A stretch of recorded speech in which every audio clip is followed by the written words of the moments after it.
GM Adam, man, about these blobscriptions, bro. 60 trillion% gas increase. That was like the craziest. So I think we should definitely start. We'll start with the blobscriptions, Facet, Ethscriptions ecosystem first. We got Tom in the house, so I want to, not waste Tom's time. We can definitely then get into some Doginals, Bellinals, what's happening in the Bells ecosystem a little bit later, but definitely want to start with the fucking talk of the day. Vitalik mentioning blobscriptions. Holy shit, it's a win. I actually tweeted at Vitalik. I was like, bro, when are you going to mention Ethscriptions? But that didn't happen yet. But I mean, just wow is all I can say. Tom, congratulations, I guess, maybe. This is crazy. What do you think? Thank you. Yes. Great to get the shout out from the big blob guy himself, the first author of the blob EIP. Okay, so this guy knows blobs better than all the haters. Sorry, haters out there. He gave a shout out, which I interpreted as positive. Price discovery mode sounds to me like, okay, we're getting to an efficient situation where not just billion-dollar corporations are using it, so the price is going up when normal people use it. But I do want to say, if you're blobscribing, please just be respectful of billion-dollar corporations. If you write in a blob, that means a billion-dollar corporation can't write in it. And some of these billion-dollar corporations are making millions of dollars a day by writing in these blobs and running L2s that are centralized. So please, I mean, this is really and I don't want to rant because I also just find it funny and charming in a way, but like this is the nice part about the Vitalik thing, or one of the nice parts is it's just sort of like a more calm, rational way to look at blobs, which is this is a setup using fees that respond to demand, and it's great, and we're discovering that, versus the "won't someone think of the billionaires" vibe that I get from so many people. But anyway, great to get the shout out from Vitalik. Great to get the shout out on this show. Blobscriptions in many ways, is kind of the silliest thing I'm working on right now, in the sense that it's like much more experimental and much more new, and we wanted to get it out just to kind of see how people would play with it. I also want to, pump the more functional things that have been out for a longer time. But I'm glad that, blobscription is also a great name. I'm glad that it resonated. I'm just happy to be here. Well, I personally think it's a terrible name. I actually tweeted the other day how I thought blob is like the worst name ever.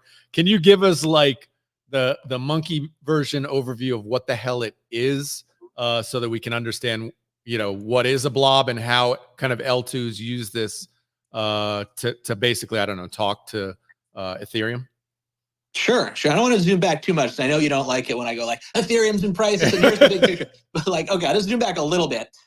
Blobs are a way of posting data to Ethereum that has two qualities to it that make it cheaper. So one quality is that it skips the Ethereum virtual machine, meaning you can't access a blob from a smart contract. You can't mint an NFT on an L1 smart contract that uses a blob as the data. It skips all of that stuff. And all that stuff, as we know, smart contracts, really, really expensive, cheaper to skip. And blobs do not stay around for more than 18 days, according to the Ethereum protocol. Gotcha. Meaning probably, I think almost definitely, it'd be quite shocking to me if you couldn't get these after 18 days, but you can't get them using the Ethereum protocol in 18 days. And so obviously that makes them cheaper as well. And also, you don't really lose that much. Vitalik tweeted something that I retweeted, like the 18-day thing, just don't worry about it too much. Vitalik and I agree. So because of these things, you can post data really cheaply and take advantage of the thing that the blockchain is really good at, which is transaction ordering. So you can post data and see who is first, basically. And L2s are using this to batch transactions and post them. And there's a whole thing there, and now people can use them to put anything they want in a blob. And where is it exactly stored itself? Like it's not, and maybe go into a little bit about the difference between a blob and an Inscriptions in the call data. Where's the blob stored, and like how it interacts or doesn't interact? Got it. Yeah. So the blobs are.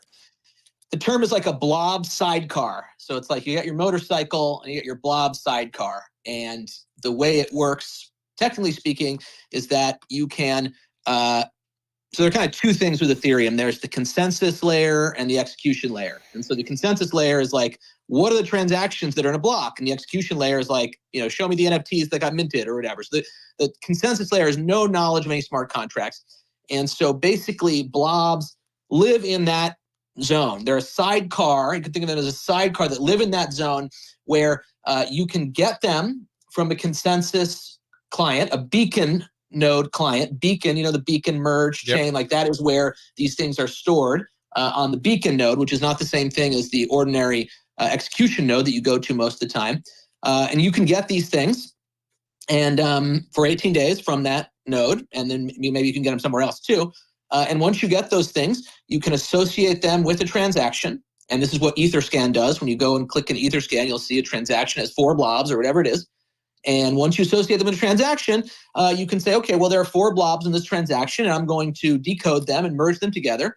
And lo and behold, it's a pretty picture. So this is something that, from an Inscription standpoint, is on a per transaction basis. So transactions can have call data. Transactions, there are events associated with transactions. And now there are blobs associated with transactions. Gotcha. And the way we did it for Inscriptions, we said, look, we are not going to allow you to create an Inscription with a blob because we got to see how these things work before we go all in. So we're going to make you create an Inscription with call data, but then you're going to put a blob on that Inscription. That's going to be a special thing called an attachment that is available also. So it's not it's like a little thing you can screw on like a sidecar to an Inscription and use it. But all blob scriptions are Inscriptions that have this extra sidecar. And so now, correct me if I'm wrong, there can only be 6 of these per block. Is that right? Seems so low, right? So fucking low, dude. So low, bro. This is like getting into like Bell's territory of like 1 transaction per second type shit. Like this is fucking terrible, right? Like, I don't know, somebody did the math to do, I don't know, whatever the blob 20 that somebody put out. It was going to take 6 weeks or something just by like 6 transactions per second or something. That's what degens want, though. You want it to take forever to mint out, right? Because you want that purchase pressure to increase. So is that right then, Tom? It's only 6 per block. Is that right? It's 6. The target is 3, as I understand it, which means that after 3, it gets really, really expensive, which happened. So that's how we got the trillion% rise in the cost of creating a blob. Is that right? Adam, please. It's 60 trillion. Come please, come on. Yes, exactly. So 60 trillion. If you go from, so the original price was 1 way. So that's like the smallest unit of an ether. So like 1 way gas price basically meant that these were literally free. Like you would pay like a penny or less extra to do these things. And then they went up to like a more normal sounding gas price, like I think 50 gwei, and maybe even they went up to 500 gwei at one point, which is, more normal numbers when it comes to high congestion on Ethereum. But yeah, it's 60 trillion. And I think now it's gone down, significantly. And, the free market at work is dope. All right. Well, let me ask and I just have a couple questions and then we'll open it up for if Jake wants to jump in. Just because I spent a couple hours trying to get one of these things yesterday. I got completely wrecked. Multiple wallets. Now my wallets are like locked. I can't even move funds out of the wallets. What happened to my shit yesterday? Like, yes. Great question. So, this is one of the classic we're early and it's bad, so it's good kind of thing. So we're very early. And what that means here is you can't do this stuff using MetaMask. You can't create a blob transaction using MetaMask. Maybe that's a future feature for them. Maybe that's part of the, the L2 industrial military thing to like keep blobs out of the hands of, civilians. I don't know. But you can't do it through MetaMask. You have to do it through a private key based wallet that you just create with a private key. And so when you do this, you have a problem, which is that on MetaMask, when you submit a transaction with too low gas, there's this button you can click that says speed up. And there's this other button you can click that says cancel. And those buttons don't exist in Blobland at this time. And I tried my very best to have there always be enough gas. So just pausing, your transactions are stuck because you offered a too low gas price. So sure. If your thing is stuck, just don't worry. It eventually kicked out. It took 2 or 3 hours, finally kicked out. You're not going to lose money, Blobland, sure, but it's going to be hard to. And so anyway, I posted the open source code of blobscriptions.io. So go nuts with that, everyone. Make your own website. But also in there, you can see the code to create a blob transaction. And within that, you can set the nonce. If you really want to be a nerd about it, you can set the nonce and raise the gas price and clear out your stuck transaction. When I was building this thing, I had panic when I was like, it's stuck, I'm screwed forever. But then I was able to figure it out. And you can too, but it is annoying, and you're not going to lose money, so it's not that annoying. Gotcha. Yeah, it was pretty annoying. I used both sites. I tried both your site as well as the whoever's in the Discord, his site as well. Both failed, so it wasn't like just your site was not working for me. I think there was a lot of failed transactions for a lot of people in there, for sure. But why is it now? So now that those transactions have failed and been dropped, how come I can't even like make a transfer out of the wallet anymore? What's the deal with that? Well, that's interesting. I think so. Basically, there are two types. So there's a normal transaction and a blob transaction. There are different types of transactions, but you can only send one simultaneously. So if you have a blob transaction pending, you can't send a normal one. So what I thought that would mean, right, is that if you have a blob transaction pending and then the blob transaction gets dropped, then it's gone and you can send the normal one. But maybe it wasn't fully dropped, but that's what it means. It wasn't, gotcha. You still have that blob thing pending. So you have to either wait more or use this. And someone should, like, it's open source. Some kind soul should program something that fixes this for people. I'm sorry, it's a lot of work for me, but it's fixable. It will be fixed. Very cool. All right, I'll shut up doing it. That's enough Adams talk. Jake, what do you got, man? So I have a handful of questions surrounding this 18 days kind of idea, excuse me, about just blobs and blobscriptions in general. I have here pulled up on the live stream. I was going through and looking at all the different e-scriptions into these blobs, and I'm seeing a lot of blob 20s and pictures of these like ducks. Or so what happens after 18 days? Does it essentially just make these blobscriptions non-transferable? Because if I'm a degen and I want to participate in this, right? Or if you want to try to trade value, does that just mean that there's an 18-day max limit to the tokenization of this data? So it's a good question.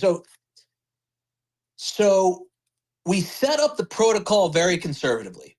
So what that means is blobscriptions aren't their own thing. They're attached to e-scriptions. And so if the blob data was somehow lost, which I think is basically impossible, but if it were somehow lost, the e-scription would still be there, and the hash of the blob would still be there. So you'd kind of be in an IPFS type situation where you could trade the asset, the token, but you couldn't see the attachment. You couldn't see the image, which would be not good, obviously. And I don't think it's going to happen. But just if all else fails, you will still have the record of the inscription and the hash of the blobs. You won't be left with nothing. But I don't think that's even remotely likely. We are talking about historical, Ethereum data here with these blobs.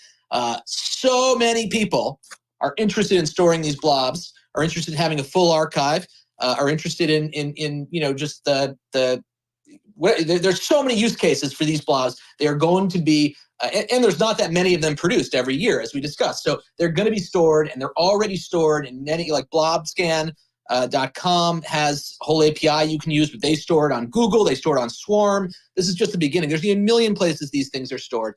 And when it comes to blobs, you're also kind of protected by the L2 situation, because obviously people are going to want to have the receipts for their favorite L2, right? Like, this is what's funny to me. I tweeted, and I was probably being a little snarky, and so it's my bad, but like, it's just funny to me that people are like, well, blobscriptions, what about the 18-day window? Like, blah, blah. And it's like, have you heard about it, how L2s use blobs? Wait, so is this the main way L2s communicate with Ethereum, is through these blobs? Is that it?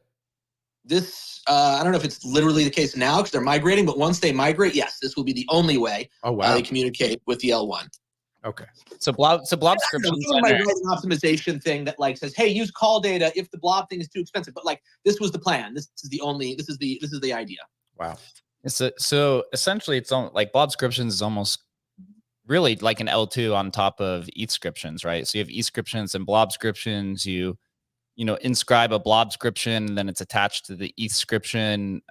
It's kind of similar, kind of reminds me of Counterparty from 2014, where you have these tokens and then the images are linked to IPFS, and there's all these different layers on top of each other. And, there's issues where if one of the, if IPFS goes down or where the data is stored, then you can still theoretically see it, but it's not live per se. So it is kind of interesting, but one of the limitations here is I don't want to jump on that because what you said is kind of like an L2. Like what I would just say is like, what is an inscription, right? Because these things are blobs, right? They are literally designed so that anyone who has the money can put any data they want in the blob, right? So what makes what people are doing with this technology an inscription, and what the L2s are doing as the good way? It's like both of us are putting valuable data in blobs. Now, there's one difference, is that the blob scribers are not billion-dollar corporations. So maybe that's one, knock against them, and maybe, it feels more real when it's a billion-dollar corporation. But another thing about blob scribing is you don't need a billion-dollar corporation's permission to do it, right? Like this is something that's funny in a way. Normal people can already go on blobs, use blobs without blobscriptions, but they have to go through a billion-dollar corporation who can shut them off. So this is a way of doing that without being able to be shut off by a billion-dollar corporation. But to your point, there's no way to know when you're looking at a blob. Is it from an L2? Is it from a blob scriber? It's literally a blob. So there's no real inscribing going on. It's just kind of funny to say that. That's interesting. So would you call these then based blobscriptions? And then can you deploy this then on Optimism or Arbitrum when they add or upgrade to blobs, and then you have basically ARB blobscriptions, or is it all kind of just one blobscription protocol? That's an interesting point. Yeah, I would call these base blobscriptions. Yes, they are sequenced by the Ethereum validators, not by the CEO of Coinbase. So that makes them based according to like the based roll-up meme. I don't know if L2s are going to add blobs. Their state is already getting rolled up into the blob. So it's like blob on blob thing. But they might, because they're talking about L3s and whatever, and so I would not be surprised if they added them, but I don't think it is part of their thesis to their near-term thesis to add them. But yeah, and also let me just say, like, it is not lost on me that it is a tad wasteful to take a blob, which is a minimum size of 120 kilobytes, and use it on a piece of 1 kilobyte of JSON, right? Like, I think there's no way to define wasteful in a useful way, because if someone wants to pay for it, then they consider it useful. But I think overall, we could come up with ways to use this better. So I want to come up with ways to cram more data into these things and do more roll-up type things that are not mediated by the Coinbase CEO. So this is, by the way, just what you're seeing now is kind of the fun version also. I think it's a serious version, but it's also the beginning and a fun version. Like, it's not lost on me that you want to be efficient here. So I'm working towards that as well. Is there any chance they increase blob space? Sorry? Is there any chance that Ethereum would actually increase the amount of available blob space to move it from whatever 6 transactions per block to offer more space? Is that possible? I'm curious how they chose 6. I must admit, I'd love it if anyone who actually is involved in blobs would be willing to talk to me about this. But the limit, I don't get. I think people like it when ETH is burned on gas. It's like supposed to be good when that happens, right? So why not say it can be 7 and it's just more expensive and whatever? Why not have the supersize option? I don't know. So I would, unless there's some specific thing going on, I would expect that after people have some experience with whatever, that the Ethereum machine will want more opportunity to have people spend money, as I would if I were them. So yeah, I hope they add more, but maybe there's a hard limit for a reason that I don't know. Very cool. And if there's anything that's been proven throughout 2023 and 2024, is the best 2 ways to really test the scaling capacity of a blockchain is inscriptions and meme coins. And if you combine that, it seems like it does even more damage. Here, I also did see a handful of tweets yesterday of people basically attacking blobscriptions, right? Saying that it's wasteful, saying that this is the reason why a handful of the community did not want blobs, is because they thought that degens would just do dumb shit and then just push the gas price back up to where it normally was. Do you have any thoughts surrounding this? You kind of touched on it already, that you understand that it's wasteful, but do you think that this idea can better blockchain scalability? Because if something can be broken, then it should be, or if something can be broken, then you should basically test it to the limit to see, or else basically it's not a functional product. Yeah, I mean, I think it's always interesting when, Ethereum purists complain about how people use permissionless technology. The whole point of it is that it is not your job to say whether it's good or bad. Or the point is it's supposed to be determined in a decentralized way using market mechanisms and otherwise. And when I say it's wasteful, I more so mean we can come up with better things that people will like. Not that we are going to stomp on people's head and say they're bad for using the current thing. We're just going to come up with better things. Now, if Ethereum wanted, they could say, listen, they literally could do this. They listen, to submit a blob, you need to put your EIN number, your tax ID. And we will look up and see if you're a $1 billion company before you can do it. They could have done that, right? I'm sure they could have figured out how. They didn't do that. Why? Okay, talk to these people. Say, why didn't you support the EIN edition? EIN's like the ID of a company for those out there. There's a big picture problem, which is all of Ethereum is on track to be run by Coinbase. Yep. Okay, I'm interested in solving that problem. All right, if people are sort of saying, but what about the gas with the JPEGs? It's like there's a bigger picture thing going on right now, and that bigger picture thing stands in. Is spiritually. We're going to be. No, it's not about permissionless blob tech. We're going to be testing whether we want a permissionless overall system very soon, and we're testing it now. And I think when I see people post about this stuff, I just want to ask. I just want to say, does it bother you that Coinbase is running the biggest and most rapidly growing L2? Coinbase using that L2 could steal all of everyone's money at any moment. And even if they fix that problem, they could shut it down at any moment. And that would cause a ton of assets. Is this a problem or not, is my question to all of these people. If it is, and if it's a big problem, like I think it is, why don't we focus on that question, not about talking about quote-unquote degens who are just using technology in the way, according to a protocol that they built. Based. Yeah, I think we need blast blob scripting. So I could get some points. So I could get some points on this shit while you're degenning around. I think in a lot of ways, what Tom's saying makes a lot of sense. It feels like same thing with Bitcoin too. We're testing these permissionless systems right now, and we're doing them in maybe what would be considered silly ways with meme coins and JPEGs. But at the end of the day, are these things permissionless or not? And the attack vectors from not only Coinbase but Wall Street and regulatory capture, we're kind of figuring this out in real time, and it's really, really cool. Does anybody on stage have any questions or comments about what's happening? I don't want to keep Tom too long before we jump on to anything else, but if anybody on stage has anything, raise your hand or I have one more too. If nobody raises their hand, I have one final question. Is Tom, first it was great to meet you in Denver last month, and we actually sat. I think Tom, I talked to the longest of anybody. Him and Michael sat and talked for like 2 hours in the corner. One of the things we had it was a great conversation. One thing we had discussed was the issue with Inscriptions and doginals and bellinals, and this idea of low transaction fees really makes it tough to build a community. In terms of or build value, I should say, because it's so cheap that people sell into momentum, or they're spam, or they don't take it serious. Have you thought through that process yet? And also now with some newfound traction with blobscriptions, how do you plan to funnel that all back into the underlying protocol of Inscriptions? Sure, it's a good question, great question. It's great.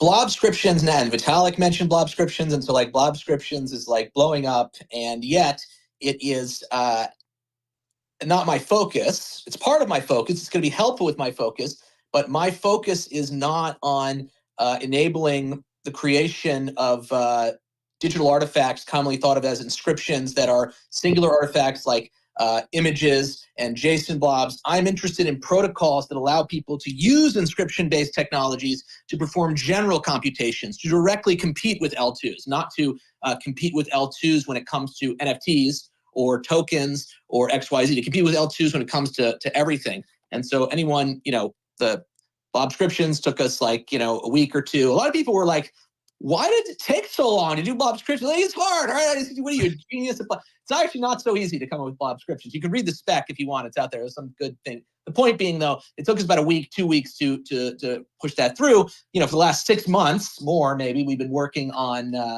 this thing called Facet, which is an inscription-based protocol that allows you to do any computation, allows you to have a DEX, that allows you to have NFTs, that allows you to have domain names, that allows you to do anything, and allows you to do it using composable smart contracts, and allows you to do it without leaving the L1.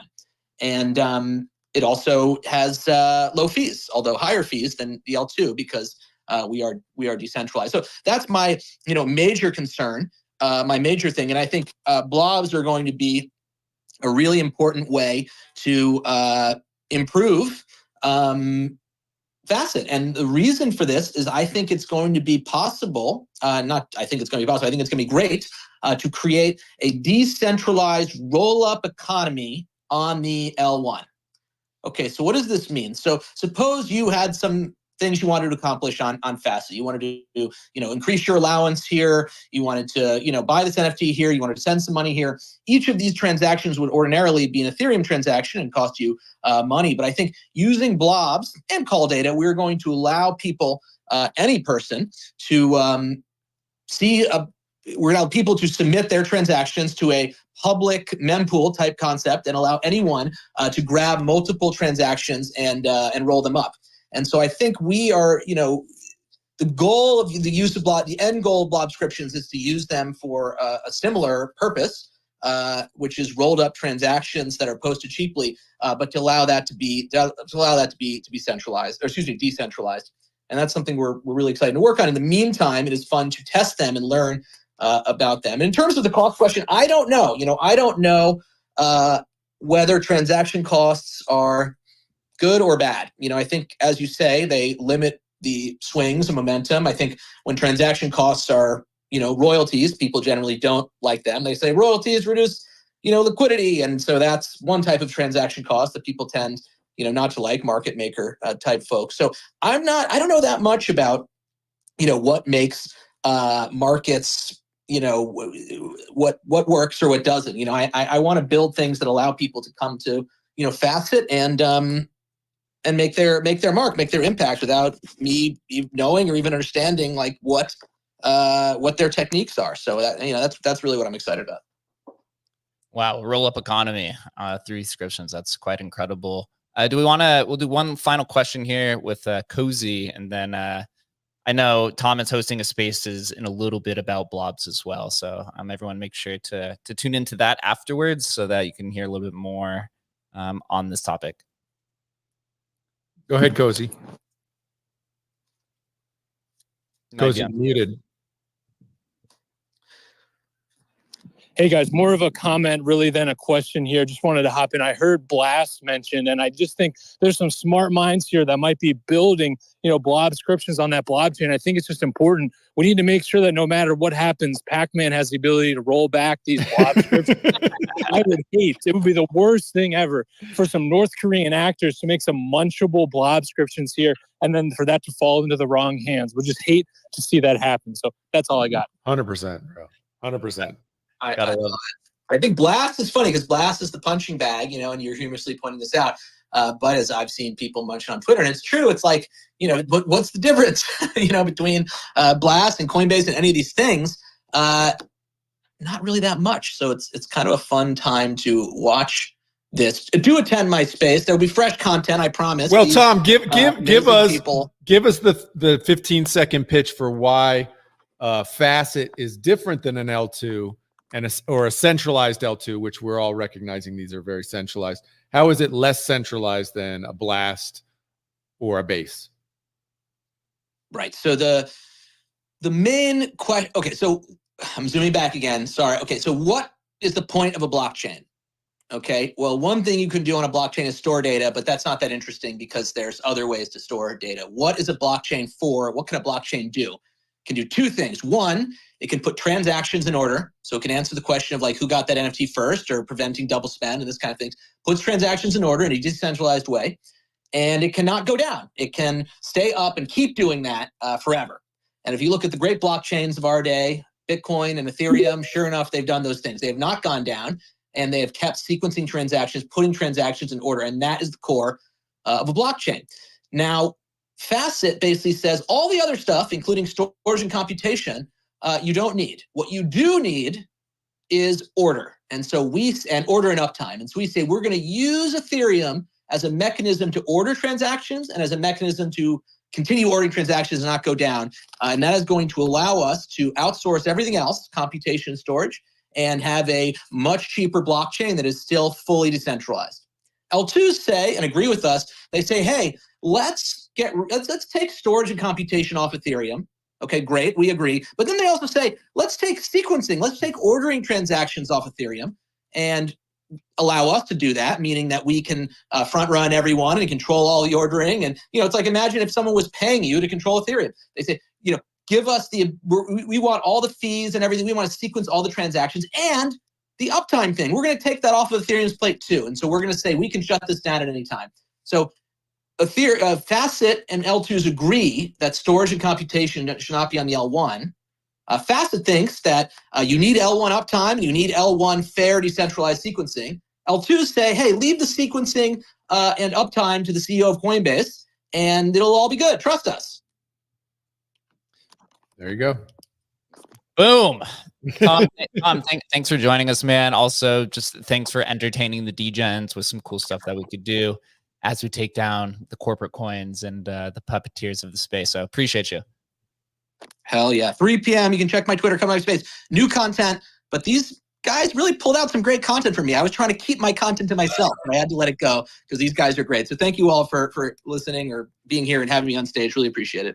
Yeah, appreciate it, Tom. So in other news, I got to say this before we move on to Inscription's. SBF has been sentenced to 25 years in prison. I think, Adam, you might have hit it nail on the head. We took predictions 3-4 months ago. I said 19 years. I think Adam said, I think you might have said 25 years exactly. I don't know. Chris, can we go back and clip it? Yeah, let's go back and check it out. Give me a second. We'll get to the bottom of this. Yeah, so pretty crazy though. I definitely want to, if you're not checking out Inscriptions and Tom, definitely give that a look right now. They've had 2 big wins. They have a tiny team, him and Michael. They grind super hard.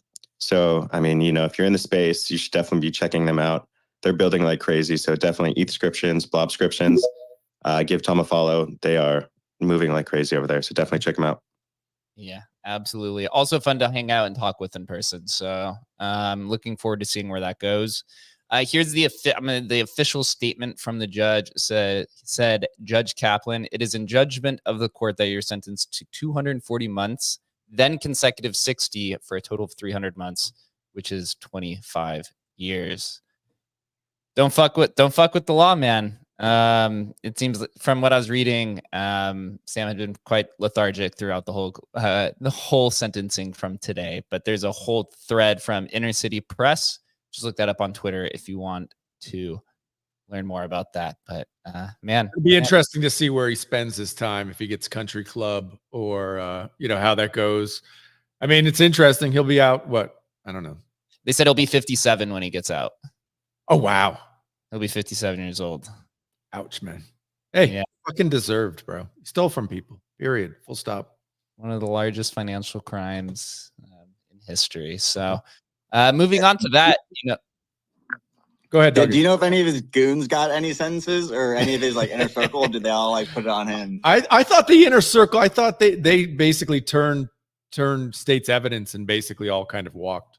No, Caroline and the few others are getting jail time. They've already pleaded guilty. That was what it was. So they're getting jail time. Has not been announced what it is yet, but gotcha. I would assume probably maybe 10 years or so. 5 to 10 years would be my guess. Right. There we go. Right. But at the end of the day, they all committed financial crime. So they're all guilty. So I don't think the only one who got off is Sam Trabucco, apparently, just somehow. Yeah, I just see the yacht photos of him. How did that work? Like he quit like 3 weeks before Sam got busted or something. I mean, it's like, yeah, there's crazy ones in there. Hey man, I don't know. Out on his boat somewhere. An ecosystem we hadn't talked about for quite some time, and I've seen a lot of traction recently, is actually the stamps ecosystem. I've seen a lot of progress. So there's 3 different things that I've noticed over the last few weeks. First one is the SRC pad, which is a disclaimer. I'm an advisor for this project.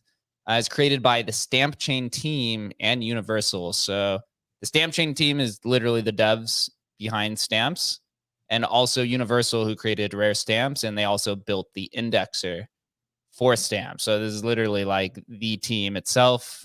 Mike is an advisor on this, as well as a few other people. They're introducing a point system to their launch pad. So it's SRC pad _ They did a pre-sale or a public sale. I think they raised, $1 million, 500,000, like 900 something thousand, right? Yep. Yeah, 900 to get it all done. I had talked with them multiple times on a phone call before this. They've gone through the checks and balances. They've gone through the regulations in their jurisdiction and lawyers and all that stuff to make sure that it's following all regulations. I forget where in Europe that they are. The point system has to do with, there's some staking components to it, some holding, and I'm interested to see what projects come through this launchpad. One of the main discussions I'd had with them, and we continue to have in our chat, is you need to in an immature ecosystem, the things that need to come through a launchpad are infrastructure projects, right? With it, I think OpenStamp had tried to do a launchpad, and they offered a few gaming projects, and it just like literally nobody bought it, because they're like, why would we buy this if there's literally not even a DEX? There's like nothing that exists for this ecosystem. So from what I've been told, they're working closely with 2 or 3 different key infrastructure projects. And I think actually one ecosystem to really model it off of that's done it quite well is actually the Dogenals ecosystem. WooFuSwap has put out a wallet that went through their launchpad, and also now the side chain, the L2 Leica, is also going through their launchpad, right? People need things to ape into, or things that they could trust and support.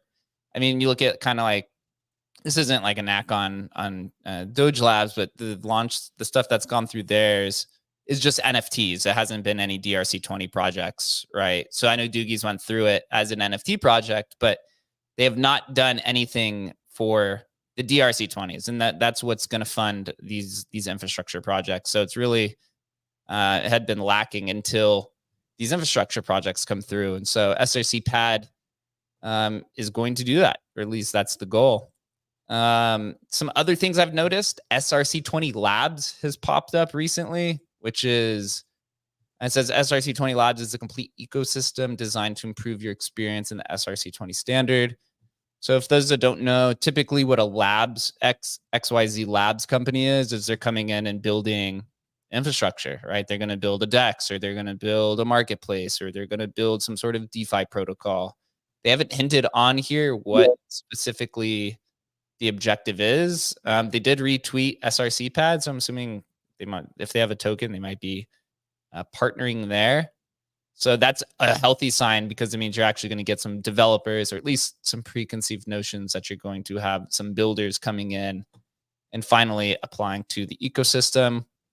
And one final note as well is something I noticed is called Swamps, which is a Bitcoin layer 2 DEX for SRC20. They are deploying on something called Naka Chain, which is one of these Bitcoin L2s that have popped up, one of the like 30 that or so that has popped up.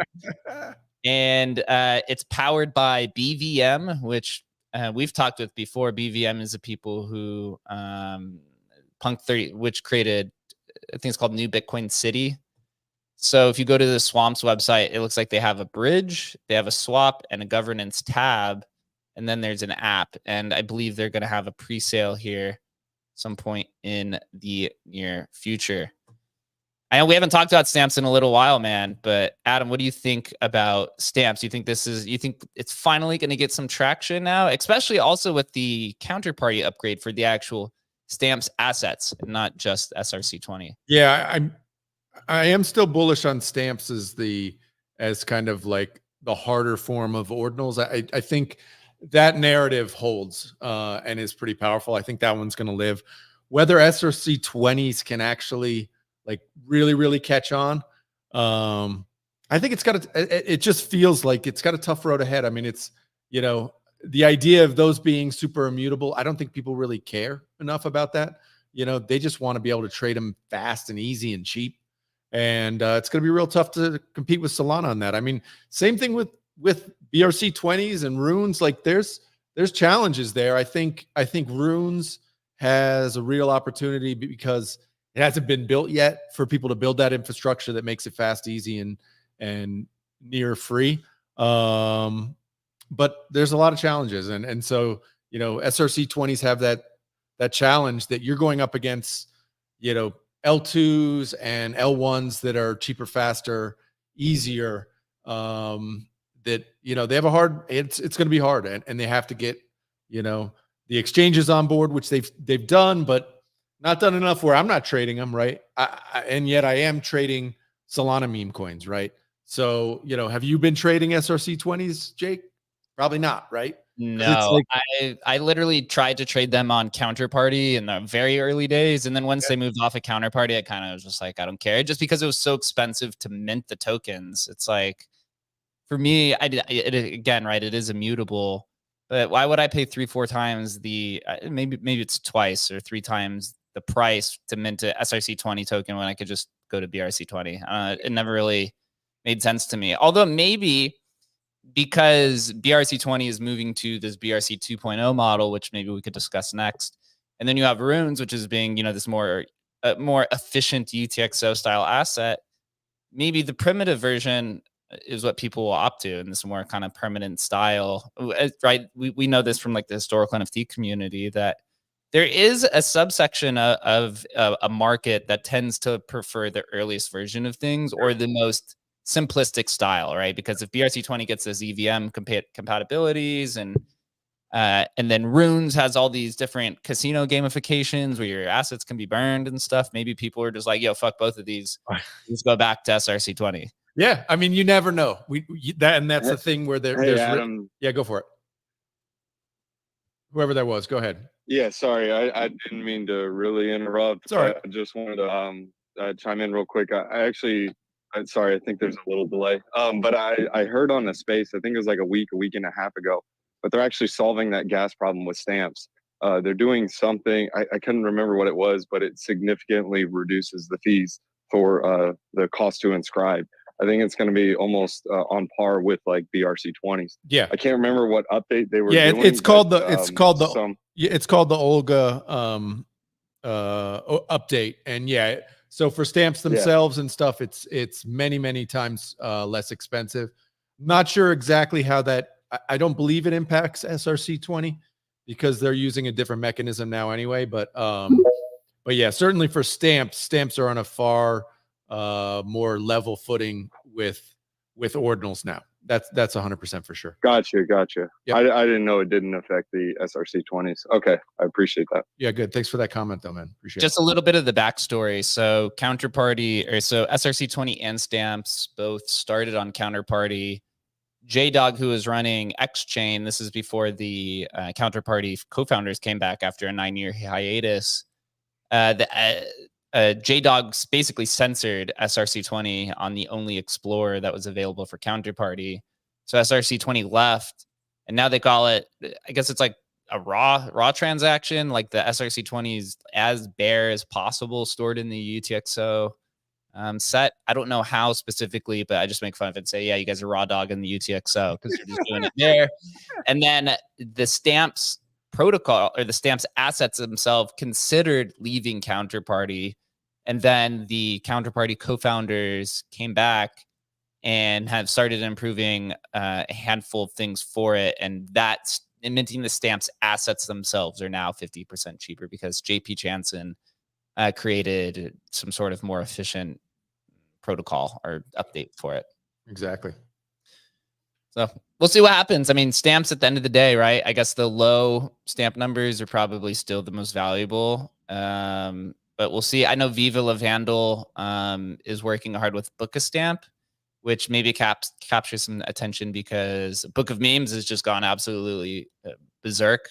And it's all the counterparty community at the end of the day, right? They're all friends. Viva and the Rare Pepe and Dark Farms and Batstew and all these guys. It's all Pepe people at the end of the day. Literally, you realize the Pepe cabal is really the one who runs a lot of the meme stuff. It really does. It really does. This actually brought it all home. I mean, we all knew it kind of intuitively, but with the Book of Meme and this kind of, you realize the Pepe cabal, which, by the way, we're all a part of here. But we kind of, run a lot of the direction in crypto, and so it's true. And this gives me the full confidence. Like I'm in zero rush to sell my early stamps or do anything with them, right? Because I know, in the same way that I know ordinals are going to be locked into this culture for the next decade, we're good.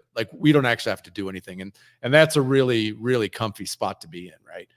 Knowing that we're at the early game. Shit, this is a fucking year old, man.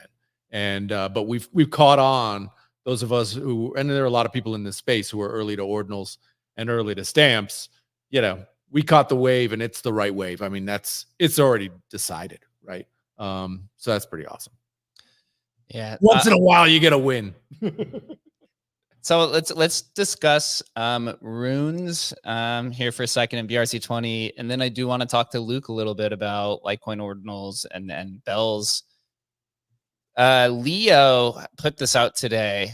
He said, if there are any DEXs out there, any devs out there who have extensive experience working on the back end of a SEX trading platform or with a time series databases like InfluxDB, let's connect. So that makes me think maybe a Runes Dex is coming, or Rune Sex, or Trading Book or something like that. Potentially.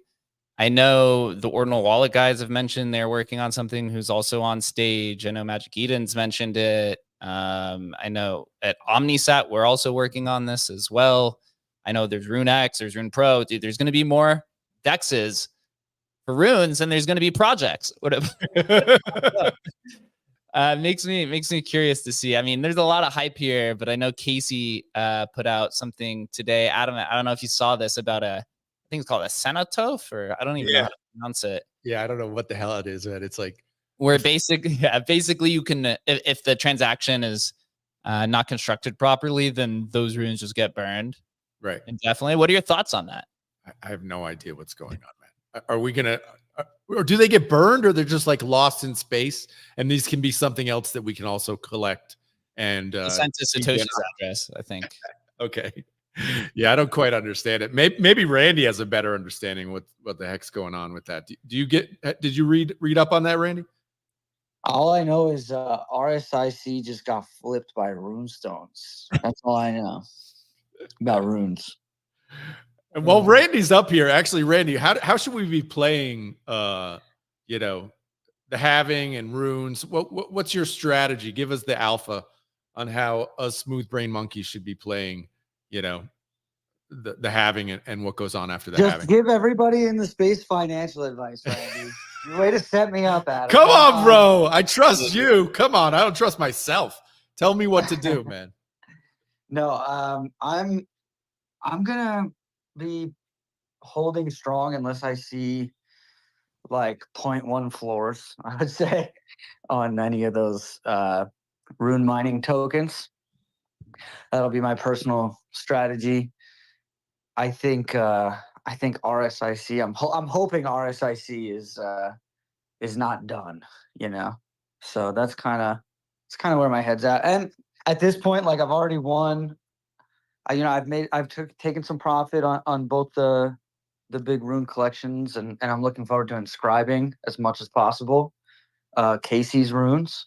So yeah, I'm playing the high risk side of this one. Gotcha. So be ready to inscribe, when Casey's runes come out or whatever. That's the strategy.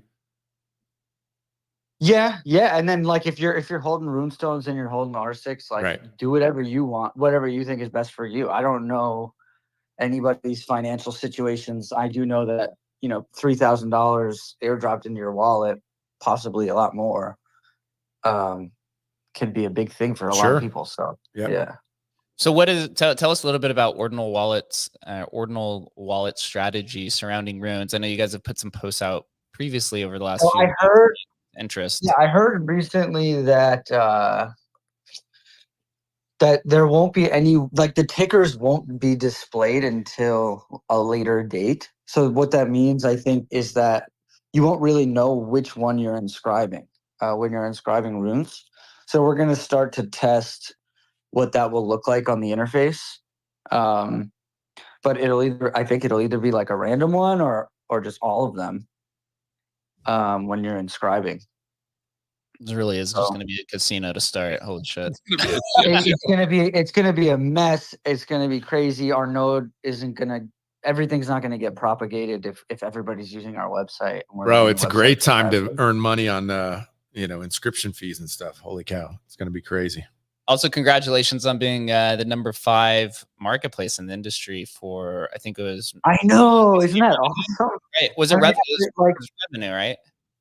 On the one hand, it's like proud dad moment, right? Where you're like, this is insane how, far we've come. But but then there's the other side of it, like where it's like, we could have been number 1. Like Magic Eden's number 1 because of Bitcoin. They're like 85% ordinals, 90% ordinals. Yeah, they are. It's bittersweet, but it's definitely a proud moment. Thank you. Awesome, man. Congratulations. I'm looking forward to seeing what you guys' what the rune strategy is going forward, and these like 10 to 15 different dexes that are going to be popping up as well. I know Leo has came out and said that for Runestone, they're probably going to wait a few weeks before deploying any tokens just because of its massive shit show. I mean, you could see sats per VByte going over 5,000 at the halving because they're trying to mine the epic sat and also trying to. Yeah, like if you have any like transactions that you need to do like in transfer inscriptions and stuff, you're going to want to definitely do those pre-halving. Things are quiet right now. I mean, the whole runes thing it's also kind of whack. Like, did Casey basically put a chokehold on the entire ordinals market? Like, what would the bitmap floor price and all these other things floor price be if Casey didn't say, hey, I'm going to do this, right? Like, I think a lot of liquidity is going back into BTC from ordinals and so on because everybody's trying to prepare for the runes. Yep. So we'll see what happens. It's going to be fucked. And like, honestly, if we release, an open inscriber for runes, like it's going to be a shit show for us because, a lot of these transactions aren't going to propagate. So people are going to be paying the fees, and potentially not getting the runes. So it's just going to be a mess. It's literally a slot machine pool. I like that. Just the random etching, just because that's how it is. But if they're all burnt, then that is going to be terrifying. Maybe on the alternative side, right? If runes is just a massive shit show, then liquidity just flows right back into BRC20 is a possibility. So we'll see what happens with that. But BRC 2.0, I do want to note, there are people actively working on it. I believe today or tomorrow is supposed to be BRC20's first upgrade ever, where you're going to have 5 character tickers that go alongside this self-deployment. Really? They're upgrading to five digits. So from what I've read, there's 3 things that are being introduced immediately. I believe it's today or tomorrow or something like that when it goes through. It's called the IP1. It's self-mint, so you can self-mint the entire supply. And if you do that, then you get 5 tickers. So you can't just open mint 5 tickers. You have to do this new function. Gotcha. And the explanation behind it was that it has a whole different indexing set. So he wants to basically segment it until all the other marketplaces are or the people who are running the indexers basically are on the same page. So it's going to run in parallel until everything's there. And then there was like a burn. I forget what it's called, like a burn agreement, where basically like this is going to be the new standard way to burn BRC20s if this is something you choose to do within kind of your project. Gotcha. So, and then Benari from Best in Slot is actively working on some sort of like EVM BRC 2.0 thing. I'll let him explain it, but it's pretty interesting. I sat in Denver and talked to him for like 30 minutes about this. Me, him, and Charlie Spears, and it's interesting, man. People. I think the thing that's happening now, which not a lot of people are noting, and the reason why I know this is working on OmniSat, there's a huge migration to outsourcing a handful of some back-end complexities to basically sidechains and EVMs and app chains. And almost all of the projects are doing this now. Just no one's really talking about it. There was this like massive push to doing like everything completely on chain. I think after a year, most people have realized it's pretty much impossible to do. And so they're like, oh, well, let's take the accounting and put it on an EVM contractor. Let's take the logic, or let's take the number system, or whatever it is. And I think Benari and them are thinking a very similar thing for BRC 2.0. So we'll see what happens. I think at the end of the day, right, this whole vision of like completely on chain, at least in its current state, is nearly impossible to do without having just like some inefficiencies in certain areas, which is the ultimate downfall of it. So 100%. Will be interesting to follow. But Luke, I'm glad that you're on stage as the man who's behind, Litecoin Labs for Litecoin Ordinals, and also one of the guys for Bell's Coin as well. So get some updates for both things at the same time. But first and foremost, our lovely Litecoin Ordinals, that was the second ordinal ecosystem to pop up and basically imploded for quite a while. But now the LTC20 indexer has been live for maybe a month, and there's some traction kind of coming back. Can you give us some updates of the overall Litecoin Ordinal ecosystem? Of course. Thanks for that intro. And I just want to shout out Ordinals Wallet too for literally leading the charge on Ordinals, because I don't think we'd be here with Ordinals today if it wasn't for them right away. So I just got to make sure I give some props there. But first things first, with, I guess, Litecoin side of things, y'all on Bitcoin and Dogecoin update so freaking fast that we're over here scrambling to try to just keep up. But we are doing that. We have runes that are getting ready for that protocol launching at a certain block height, just like how they're launching on Bitcoin as well as Dogecoin. So those are coming. The indexer is synced among all, I would say, the native chain Litecoin marketplaces.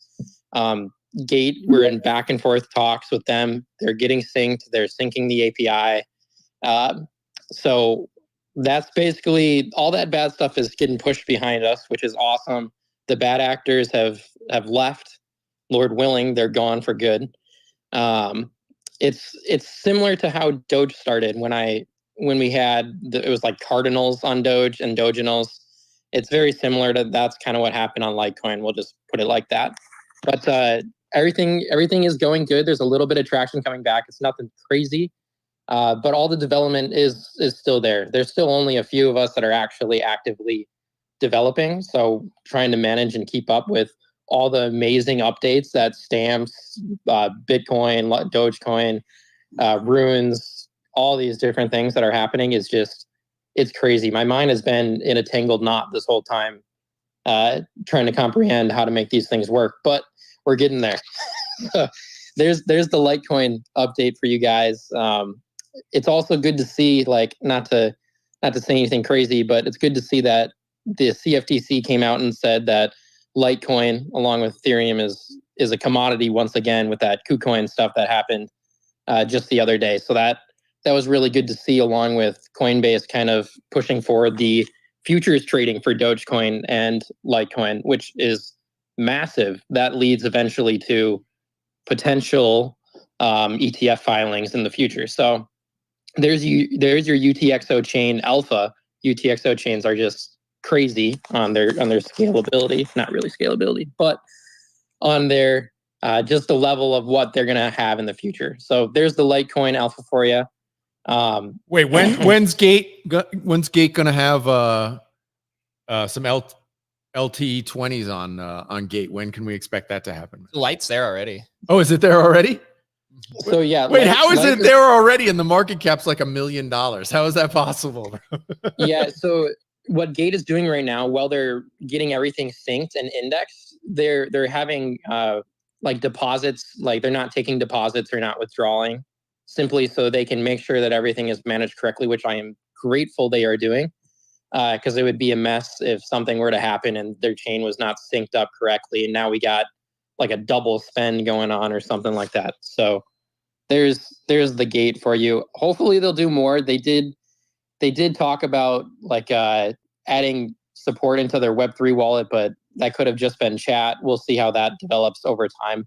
In result, at the end of the day, like marketplaces, they want volume. So if Litecoin and everything is getting the volume that they need, then they'll make it happen. If not, then it won't happen. It's almost like a chicken and egg though, right? Because it's like nobody, I mean, like, look, I went whatever to Chicken Market and bought some there, but you know, most people aren't going to do that, right?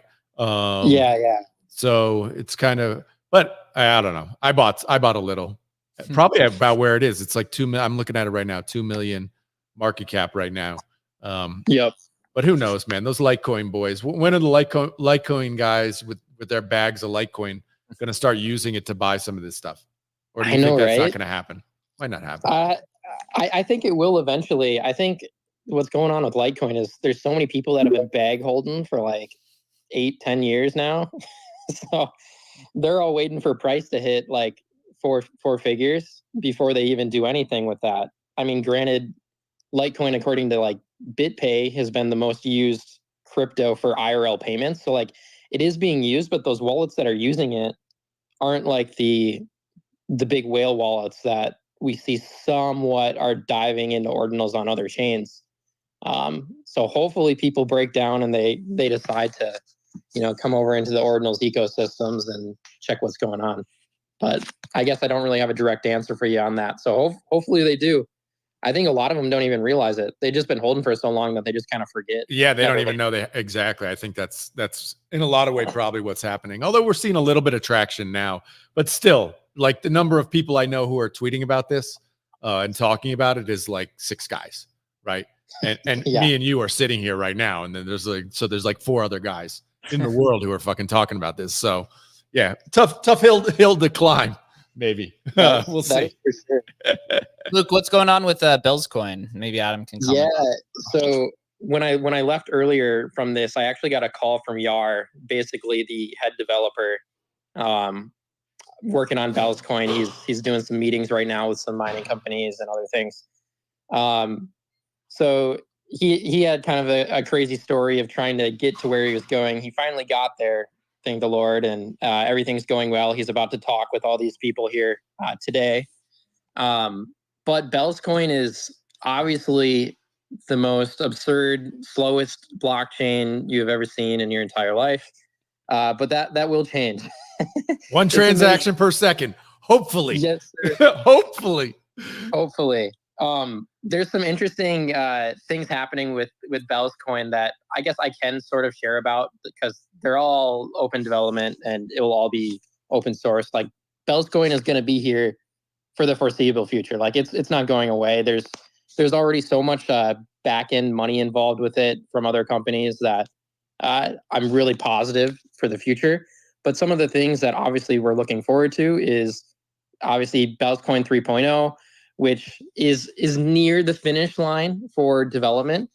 What ended up happening with Bell's like 2.0 was that was like a semi-production level grade of Bell's coin that was put out. And what happened is people upgraded to that so they could do inscriptions. And it has this version bits thing that to dumb it down simply, we were following Dogecoin's standard for inscriptions and stuff like that, and it's not like to say it the least. It's not the best method for inscriptions and stuff like that. It doesn't use Taproot. It doesn't use anything like that. So we're kind of stuck on the Dogecoin thing right now, but that will change as Yar does hopefully intend to upgrade to Taproot as well. So that will help majorly. He's also, when we're talking about merge mining, he's talking about instead of using the way that Dogecoin is merge mined with Litecoin is they took the similarity that Namecoin was merge mined with Bitcoin. And that's something that's actually not necessarily the best way to go about it. There's something that that is working with Bitcoin and merge mining that's called Syscoin, and using that style of merge mining is something that Bells and Yar and the team there is looking into, and he's actually meeting with some people from Syscoin as well. So it's not, there's like a possibility that it could be merged mined with Bitcoin, Litecoin, and Dogecoin. I'm saying that with a grain of salt. It's all up in the air. Like I'm just saying that there's actively stuff going on and happening. And basically, Yar, when I just got off the call with him, he made me extremely feel like I was extremely underexposed to Bell's coin. Are you the one who put in these like giant buy orders today? I don't really watch price, but people were tweeting at me. It went up like 40% this morning. So I did not do that because I don't want that to backfire for like information or something. Right. Like Insider that. trading. Yeah. So no, I did have buy orders set like that are set at a certain level. And then I looked at the chart and somebody threw 200K down and I was like, holy balls. Yeah. So yeah, no, that wasn't me, but that totally could have been somebody who knows something for sure. But or somebody who's just ultra bullish. But yeah, there's the take on Bell's coin. It's at 61 million inscriptions right now, which is insane with this 1 second or one transaction per second kind of going on here.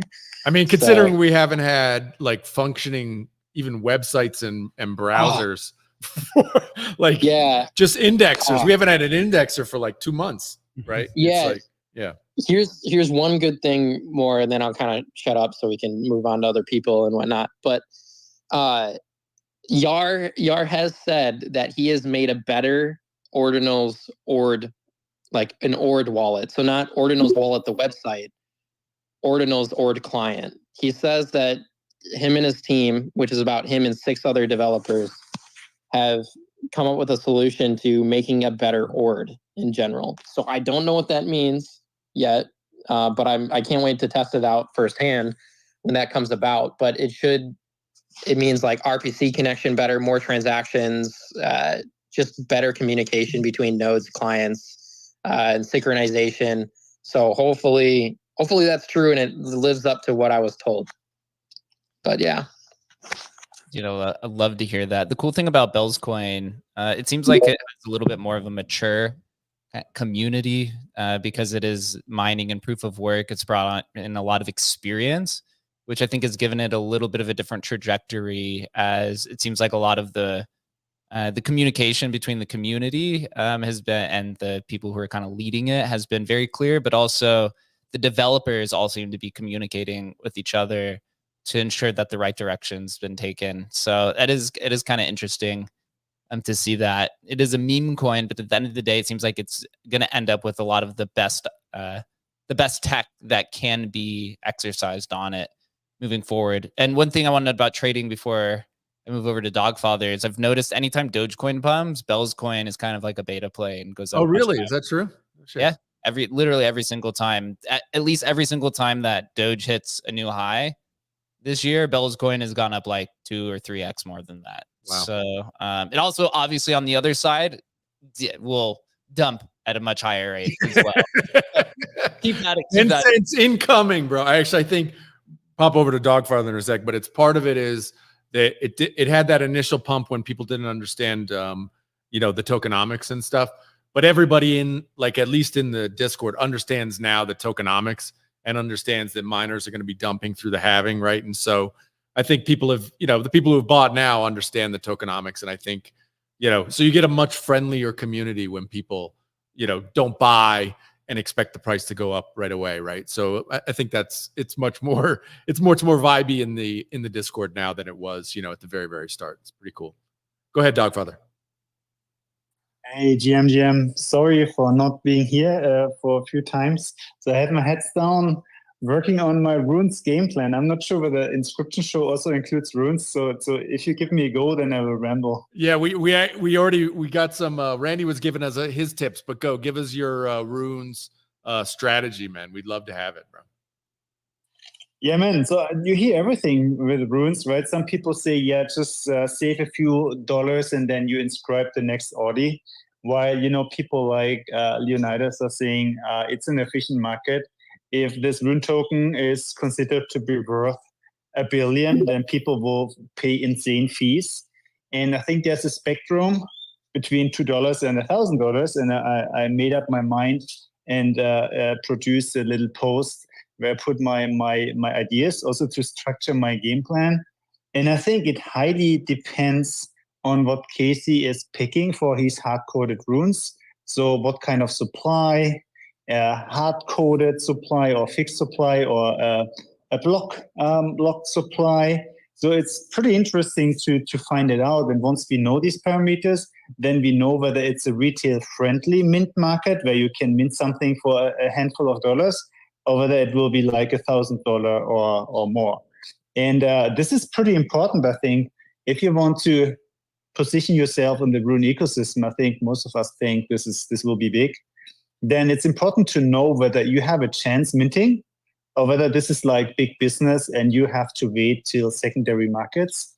Because if it's the latter, and if it's really like not for retail, then maybe you should position yourself in buying a few of the pre-mining projects like Runestones or ASIC and the like, because otherwise you have to wait till these tokens hit Binance or other markets. So I think it's pretty crucial to think in different scenarios, and the fees will be the most crucial parameter to think about in the Runes ecosystem, and also for everything you do on Bitcoin, right? I mean, even counterparty, vaulting, everything.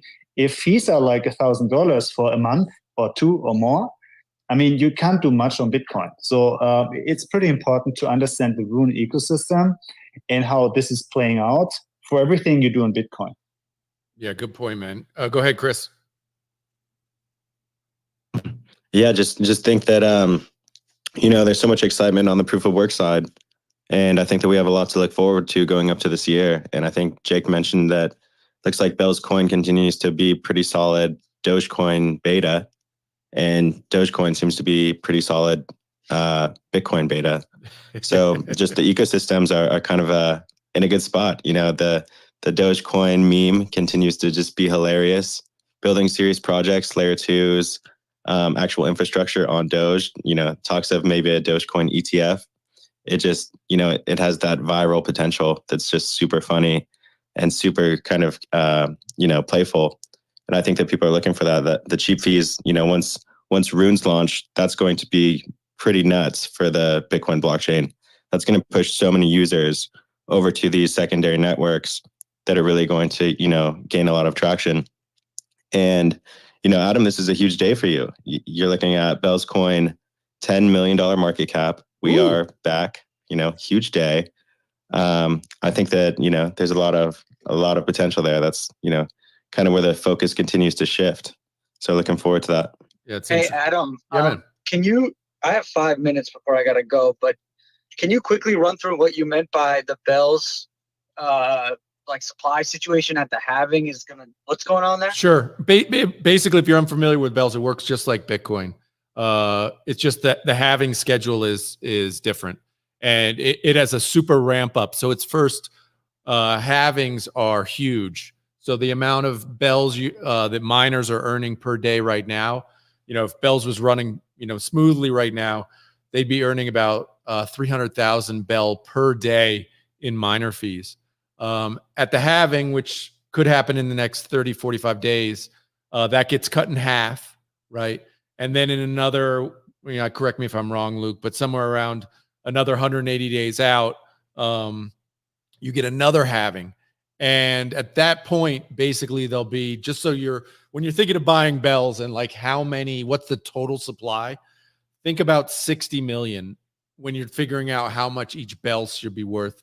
Because that 60 million number, basically, once it hits 60 million, the amount of bells that are produced per year that the miners earn is about 1 million bell per year to infinity.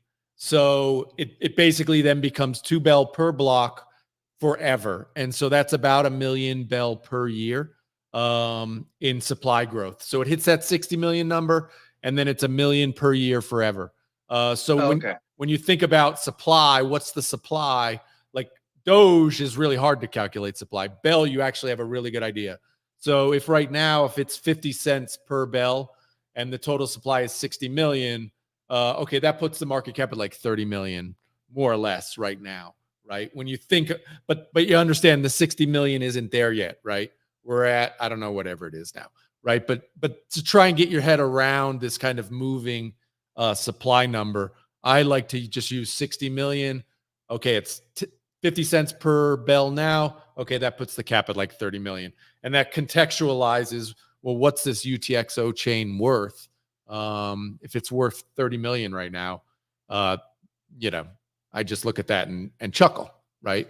Because some fucking dog coin that somebody launches on Solana right now is worth 100 million. So that's just the way I kind of contextualize it, if that makes sense. Nook's gonna flip Bell's coin. That's gonna be the first one. That's gonna be the first time ever that the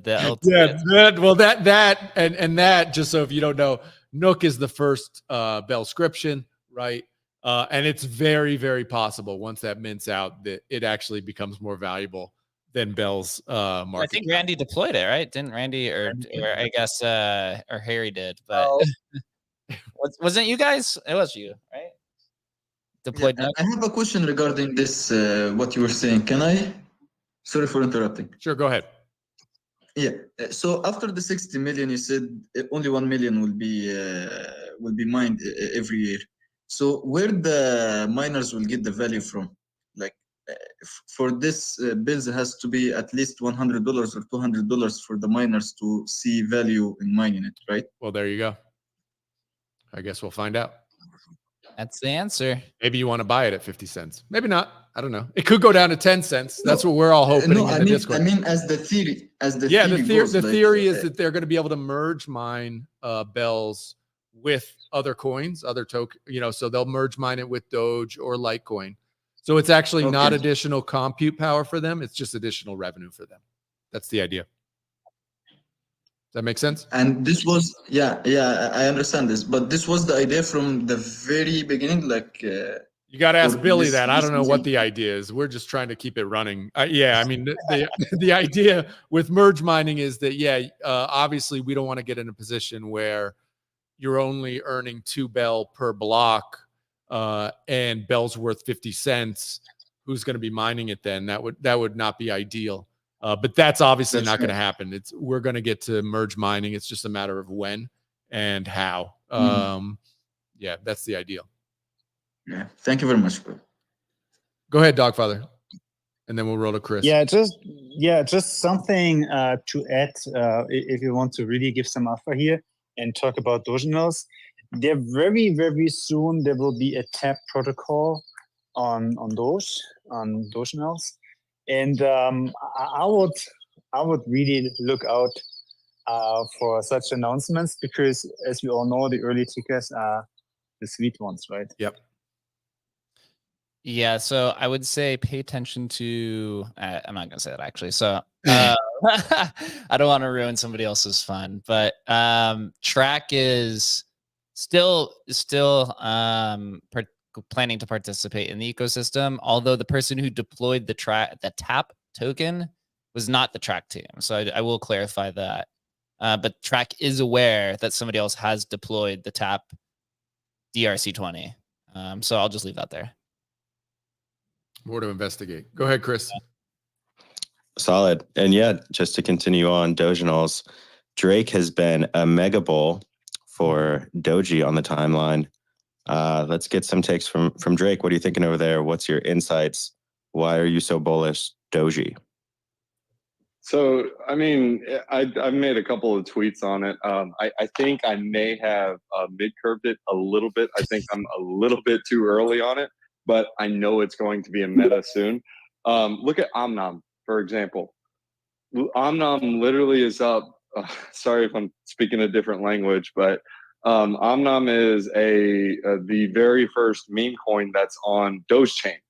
And that thing is already, it's like a 80 mil market cap, but it ended up doing like I don't even know, dude. It's like a 3000x or 2000x or something from its lows. And what this shows me is that like retail is like, oh man, this is the first coin on Dogecoin or Doge Chain. Well, no, it's actually not. That's the layer 2. So that's why I think I was just kind of mid-curving it on this, whereas I should have left curved it and just been like, oh yeah, it's definitely just on Dogechain.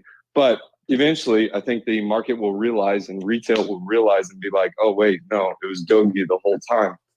Once they start to understand the inscriptions, because I think what we're dealing with is a different type of clientele that goes for Doge. Like I would say the Bitcoin and ordinal dudes, they're a little more sophisticated and smarter, I guess. Whereas the other Dogecoin guys are just kind of like, yeah, I buy Doge number go up. Of course, I mean, there's some smart people in the Dogecoin space, like brilliant people. But what I'm saying is like, it's a retail coin.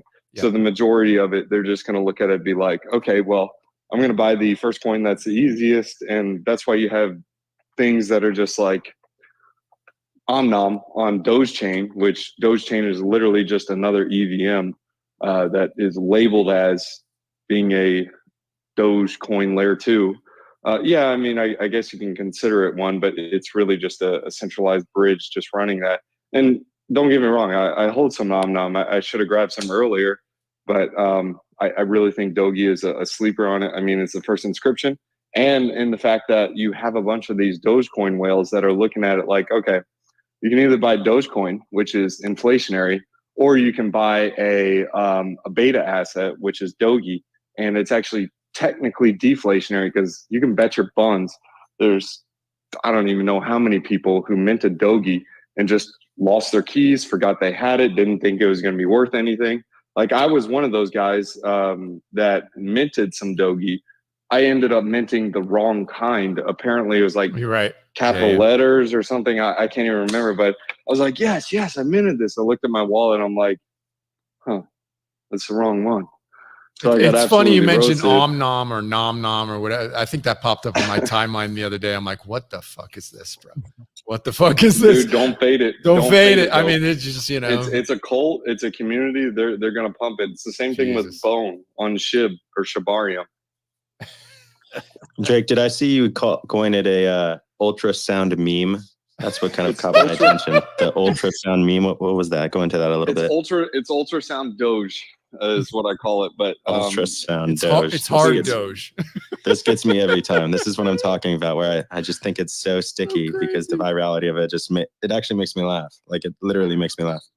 Dude, I'm telling you, that's the whole gig on it.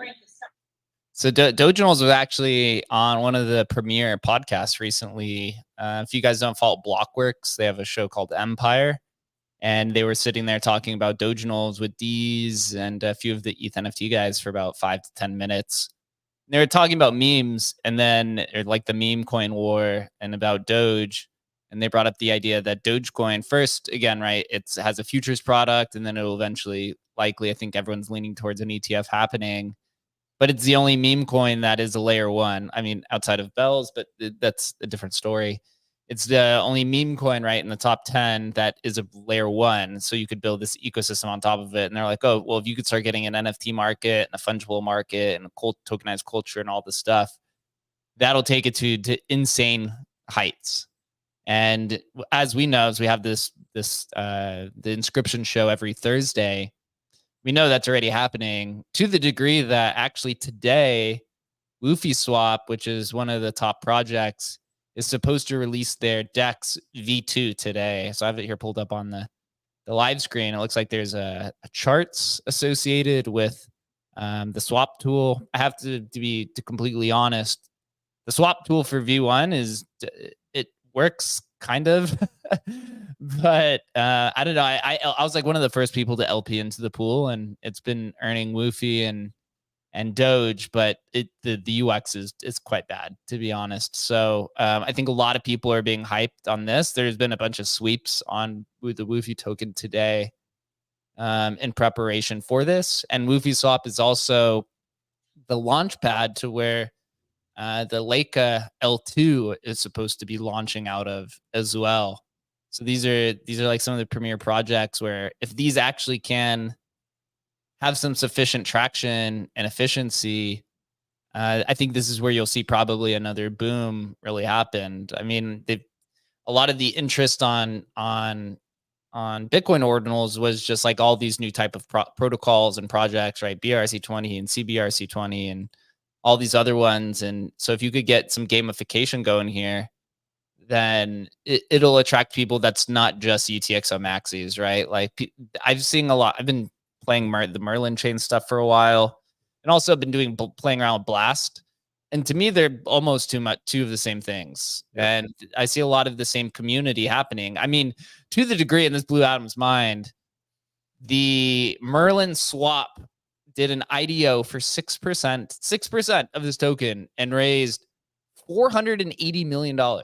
Wait, that number went up? I thought you said it was 100 first, then it went to 250, and now they've raised 4. They just kept getting money. They came out today and said it was 6,500 Bitcoin. How is that, bro? We've just pivoted, everyone. Emblem Vault is now an L2 on Bitcoin. We're a swap tool. We're a swap tool on Bitcoin. Dude, they raised $500 million. What? Said it's the highest IDO ever, which I don't think is actually true because they weren't around in the ICO era. But every day they keep raising the. They said it was over 10,000 wallets or 50,000 wallets. I don't know. It was 6,500 Bitcoin. It was like this makes no sense. What's happening? I just don't understand why they would raise so much money. Like, why? Why not? Are you fucking kidding me? You have to live up to your valuation at some point, right? They could buy a they could buy a country, Chris. They don't. It doesn't matter, dude. EOS was the largest ICO ever. I think they raised like $1.5 billion, and they just turned into a Bitcoin holding company. They changed. Their actual product didn't work. They actually just pivoted and became a Bitcoin holding company instead. Now they're still, I think, the top 3 largest Bitcoin holders in the world. Yeah. Absolute insanity. What the it's crazy. Yeah. So I mean, possible, Jake. Make it sense. I told you, there's something sketchy going on there. I mean, the fact that they said 10,000 wallets, but when I was getting ready for the IDO, I was asleep when it happened. But you had to be a holder of like Bitcoin and a handful of these other things.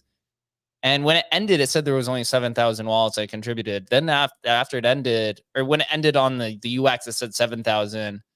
And then they came in and said afterwards that it was 10,000, which that didn't show. And then the numbers just kept going up every time they posted. So I don't know. I don't know what's going on over there, but it's a fucking casino, right? They're basically just tokenizing Bitcoin assets, which is cool. But also playing around in Blast, right? Blast is all about the points, right? Getting as many points and the gamification. It's really a dopamine hit, dude. Anytime you go to this new app, there's like, you're earning this token, you're earning Blast, you're getting Blast Gold, you're getting this, you're getting that. On Merlin, they're doing very similar thing, but instead you basically stake your Bitcoin assets and they give you a derivative. And then all these dApps that come through, they're basically just doing airdrops, just the traditional you airdrop and IDOs instead of doing the points, which makes me curious to what this one on Dogecoin is going to do. Like, are they going to run the points meta? Are they doing the staking meta? Right? What is the idea over here? But to wrap the whole idea up is these two things between Merlin and Blast are just getting traders who just want to you're getting profit maximalists into it who don't want to have to deal with anything. And so if Lake has EVM, which I think they said it is, you could probably see a lot of the crowd move over there because they're like, oh, fuck, Blast is on Dogecoin. Yeah, I'll do that, right? They have some of them don't even know what Merlin is. So I think a potential bullish catalyst if the team has to execute. That's what it all comes down to kind of at the end of the day. Go ahead, Dogfather. Yeah, I have a very quick comment to Drake, who I think is into timestamps on Doge. So the oldest coin on oldest token with some potential on Doge is like a shitcoin. This is a 2014 token on Doge Party, which has like 450K market cap only. And I think it's definitely something to look at if you like these type of things. Yeah, they also want to build a small DAO. I mean, it's this Doge Party community, which is small but pretty passionate. So I would definitely have a look at that. Oh, yeah. Well, I think we covered pretty much everything. I know there's a few ecosystems we didn't touch, like Atomicals and CBRC20 and all these, but also we had a show yesterday with Hashinals, right? Which with So now you have Hashinals, right? Now we got blobscriptions. Like it just the ecosystems keep growing, right? Too much, man. It's too much. We'll wrap it up with Bell's Chain, who's now the official, I believe, Bell's Coin account, because the Bell's Coin one was suspended, right? Is this where all the information's flowing through now, or what? Yeah, they're doing a great job. Go ahead, Luke. Yeah, I was just gonna say what you were saying. Yeah, I mean, look, a bunch of the Bells accounts have been, I don't know if it's, somebody, targeted where people are mass reporting them or whatever, but they're not the only ones. I tweeted about it today. I mean, I know like 5 kind of Twitter accounts have been suspended over the last week. Luckily, some have gotten them back already, but yeah, it's kind of I don't know, whatever you might say. Pensive Chepe says it's bullish that they're getting it suspended. I don't know, but Bells, did you have something to say? You had your hand raised. Oh, there we go. Perfect. See, I knew Bells needed something to do in spaces. I was saying we all just come up and go ding, ding, ding, ding, ding, ding, ding. You needed a call out there. Maybe it is. There's the call out, the high pitched voice. That's pretty good. Also, one final thing too, before we wrap up here, Doogies, who is an ETH NFT project, has done Dooginals, and I believe they're minting on the DRC20 website. I don't know if you guys have minted out or not. You guys want to say anything from the account? More than welcome to. If not, then we'll probably wrap it up here. Oh yeah, fam. We've been out here just soaking up the alpha. I love hanging with you guys, and yeah, we did get minted out on the DRC20 platform. We're on Doggy Market now, and dude, it's just so much better. So definitely, like, you've been a big theme is just the growing pains of these new chains, and if it doesn't hurt, then you're maybe not early enough. And we definitely felt some of those pains. And, the memes is getting excited about some of the stuff we can do now that the Doogies are just on Doge. It feels like we're coming home. The Doogies are barking, the tails are wagging, and now we're looking to innovate. So hanging around the right people, learning a lot. The community here is super open as well, which we love. And yeah, trying to do some big things. We're dreaming, fam. And yeah, thanks for having us up here. And alpha, unparalleled. Go find it somewhere else. I dare you. Adam, you remember the early 10K PFP trend with Doogies? Oh my gosh, back in the day. Those aren't even that. Oh, bro. Doogies, what a full circle narrative arc has come full circle here. Just absolutely love to see it, and that you guys are part of the community on Doginals. Very, very, very wide open opportunity in the Doginal space. So it's going to be really, really exciting. Advice? Do you have a question? See your hand up. Hey Adam. Yeah, I have a question actually. I was trying to set up my mining for Bells. Yeah. But the Google Documents is missing, so I can't really do anything about it. Yeah, jump in the Discord. You can't mine on your computer anymore, my friend. It's it's been taken over by the Chinese ASIC mining farm. So yeah, that lasted about 12 hours. But you can jump in the Discord and see what's up. Just follow the Bells account and you'll figure it out, man. All right, thank you. Appreciate you. Awesome. Again, this is always becoming my favorite show every Thursday at 11:30 a.m. Eastern time. As the ordinal ecosystem had blew up, we identified it very quickly that inscriptions were going to be much, much more than just something that exists on Bitcoin. And this was just going to be a complete UTXO takeover. Also cool that we got Tom on here, who's been really pushing the boundaries on the ETH side as well. There was that little small trend towards the beginning of the year and end of last year where you had Solana and all these other proof of stake ones, but we basically said, we didn't think it was going to last quite longer because they have smart contracts and some of these other complexities. Maybe they do come back. I still think, if Bitcoin Cash gets an ETF, I think you're going to see a reinvigoration of inscriptions on Bcash coming back home at the end of the day. But who knows? Or we see, again, I'm really surprised Namecoin Inscriptions hasn't popped up yet. It's all the same historical NFT community. So maybe one day. Adam, any final words?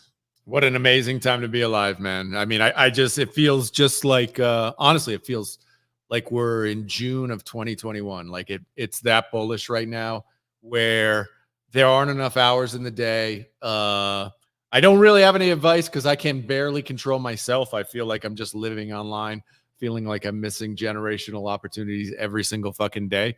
But that's the fun part, right? It's a really great time. Look, we lived through the entire bear, and this is the bull. Try not to get overwhelmed. See an opportunity, dive deep. I think that was actually great advice by the Doogies, which was like, if it's a little bit hard, that's probably the one you want to lean into. Because if it's a little bit hard, most people aren't going to do it. So I guess that's my advice for the day. Yeah, an extra 10 minutes can really make you generational wealth. Yeah, literally, no kidding. All right, guys, for those of you that don't know, Adam, myself, and Chris, we work at Emblem Vault, the leading NFT cross-chain protocol that hit mainnet since 2020, over 100 million in TVV. That's total value vaulted. We host this show Tuesday through Thursday. At 11:30 a.m. Eastern time. Tuesdays and Wednesdays, we have guests. And on Thursdays, we recap the week within all of the inscription markets. Next week, we are not hosting a show because the entire team is going to be in New York for NFT NYC. So if you guys are down in New York, hit us up. We're bringing some jackets and some merch for those that want to hang out and meet up with us. We'll be down at the Pepe event. We'll be all over. I'm speaking on Friday on a panel. But if you're in New York, please hit us up. We'll hang out and we can talk shop. Until then, guys, enjoy the rest of your week, guys, gals, and everyone of all sorts. And we'll see you in New York. And if not, then we'll be back in 2 weeks. See ya.